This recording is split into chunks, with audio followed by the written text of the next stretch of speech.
فتح نصر من اللہ و فتح قریب، یہ الفاظ بھی نہیں آئے. الفاظ کیا نکلے ان کے منہ سے؟ کہتے ہیں ھذا من عمل الشیطان، یہ شیطان کے عمل میں سے ہے. مکہ مارا ہے کافر کو، اور مارتے ساتھ ہی کہتے ہیں یہ شیطان کے عمل میں سے ہے.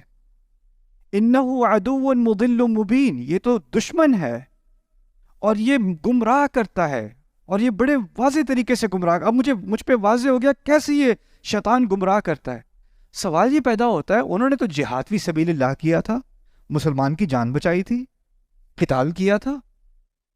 اگر ہم میں سے کوئی دیکھ رہا ہوتا ہے یہ اور مکہ دیکھتے، ہم تو کہتے تکبیر، یہ دیکھو ایسے کرتا ہے مسلمان، ایسے آتی ہے اللہ کی مدد. ہم تو نعرے مارتے، ہم تو خوش ہوتے.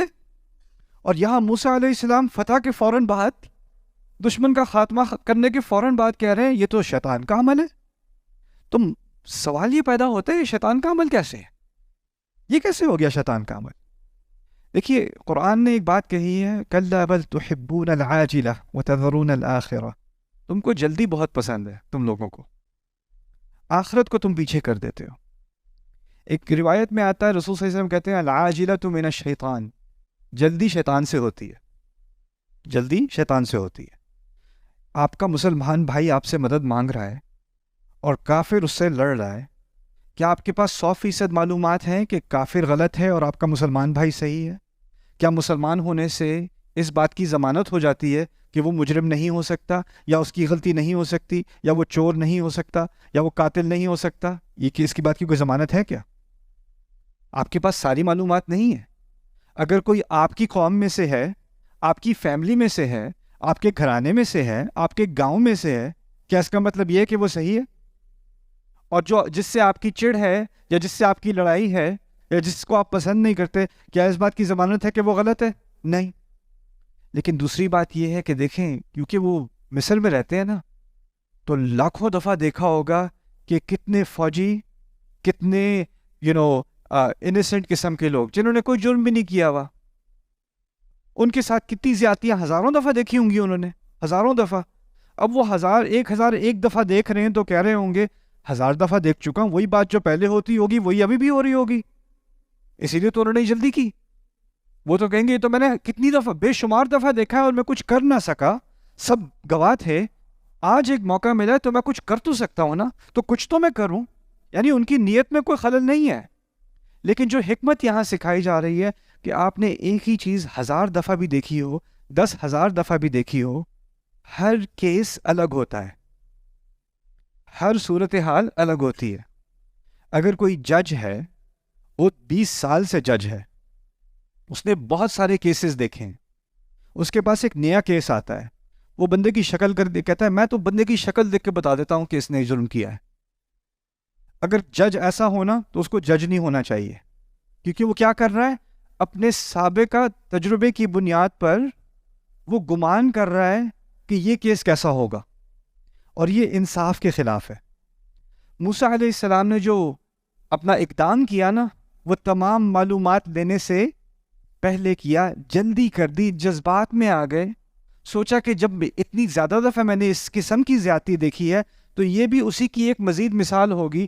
اور یہ سب، اور جذبہ اچھائی کا تھا، لیکن شیطان بھی کبھی کبھی اچھائی کا جذبہ استعمال کر کے آپ سے کام نکلواتا ہے. اور یہ حکمت قرآن نے سکھا دی، ھذا من عمل الشیطان.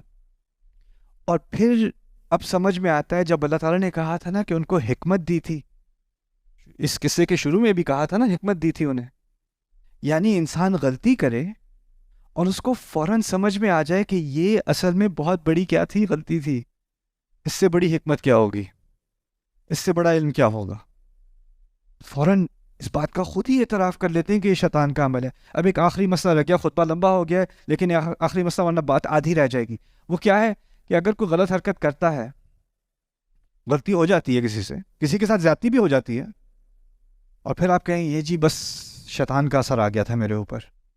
یہ شیطان جو ہے نا یہ بہت ہی ذلیل مخلوق ہے، اس کی مجھے بھی اس سے بڑی نفرت ہے.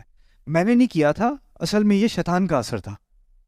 اب آپ شیطان کو مل کے کوستے ہیں، سارا کام، ساری جو جڑ ہے خرابی کی وہ شیطان ہی ہے. اس سے کیا ہوتا ہے، انسان کہتا ہے کہ شیطان کی وجہ سے ہوا، یہ تو شیطان کے اعمال میں سے ہے، تو اس طرح سے سمجھے کہ میں نے اپنے اوپر سے ذمہ داری اٹھا دی اور ساری ذمہ داری کس پہ ڈال دی؟ شیطان پہ. اس نے کیا. ھذا من عمل الشیطان انہ عدو مضل مبین. فوراً اگلی آیت میں خود ذمہ داری لیتے ہیں, کہتے ہیں ربی انی ظلمت نفسی فاغفر لی, میں نے اپنے نفس پر خود ظلم کیا, میں نے کیا ظلم, مجھے معاف کیجیے. یعنی شیطان تو ہے, لیکن ان کو اچھی طرح اس بات کا علم ہے کہ قیامت کے دن وہ یہ نہیں کہہ سکیں گے یہ تو شیطان تھا میرے رب, میں تھوڑی تھا. فوراً اللہ تعالیٰ کی طرف رجوع کر کے کہتے ہیں انی ظلمت نفسی, میں نے, اس میں کوئی شک نہیں ہے, جو ظلم کیا ہے وہ میں نے اپنے اوپر کیا ہے. اور یہ بھی بہت بڑی حکمت ہے. کسی سے غلطی ہوتی ہے نا تو وہ کہتا ہے سوسائٹی دیکھیں, سوسائٹی میں پریشر بہت ہے, فتنہ بہت ہے, میں کیا کروں, ایسے ہو گیا, لیکن میں انسان ہوں آخر. اس کو دیکھیں, اس نے مجھ سے یہ بات کی, مجھے غصہ آ گیا تو میں نے یہ کر دیا, فلانے نے یہ کیا, میں نے ایسے کر دیا. آپ ہر ایک کو ذمہ دار ٹھہرانے کو تیار ہو, لیکن حکمت کا تقاضا کیا ہے؟ اپنے آپ کو تو پہلے ذمہ دار ٹھہراؤ نا اپنے رب کے سامنے. اگر یہ نہیں میں کہہ سکتا کہ اصل میں جو ظلم کیا وہ میں نے اپنے ساتھ کیا ہے, تو مجھے معاف کر دیجئے. فغفر لہ, اور اس کی بنیاد پر اللہ تعالیٰ نے انہیں معاف کر دیا. فغفر لہ, یہ آخری بات اس پہ ایک اور خطبہ کے بھی انشاءاللہ میں بھی اگلے ہفتے کریں گے کہ اللہ تعالیٰ نے جب انہیں معاف کیا ہے تو کیا انہیں معلوم تھا کہ اللہ تعالیٰ نے انہیں معاف کیا کہ نہیں؟ جیسے آپ نے کوئی بڑی غلطی کی ہو اور اب اللہ تعالیٰ سے معافی مانگو, اللہ تعالیٰ سے استغفار کر لو, پھر شک آتا ہے پتہ نہیں میری استغفار قبول بھی ہوئی ہوگی کہ نہیں. میں نے کوئی چھوٹی غلطی تھوڑی کی, قتل کیا آخر, یہ کوئی چھوٹا گناہ تو نہیں ہے.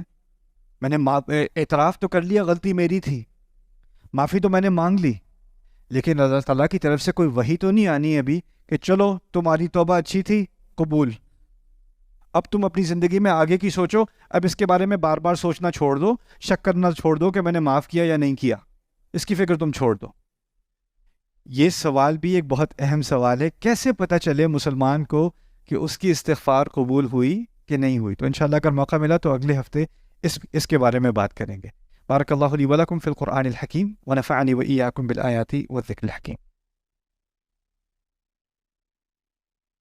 الحمد لله وكفى والصلاة والسلام على عباده الذين اصطفى خصوصا على أفضلهم وخاتم النبيين محمد الأمين وعلى آله وصحبه أجمعين. قال الله عز وجل في كتابه الكريم بعد أن أقول أعوذ بالله من الشيطان الرجيم إن الله وملائكته يصلون على النبي يا أيها الذين آمنوا صلوا عليه وسلموا تسليما. اللهم صل على محمد وعلى آل محمد كما صليت على إبراهيم وعلى آل إبراهيم في العالمين إنك حميد مجيد. اللهم بارك على محمد وعلى آل محمد كما باركت على إبراهيم وعلى آل إبراهيم في العالمين إنك حميد مجيد. عباد الله رحمكم الله اتقوا الله إن الله يأمر بالعدل والإحسان وإيتاء ذي القربى وينهى عن الفحشاء والمنكر ولذكر الله أكبر والله يعلم ما تصنعون. أقم الصلاة إن الصلاة كانت على المؤمنين كتابا موقوتا.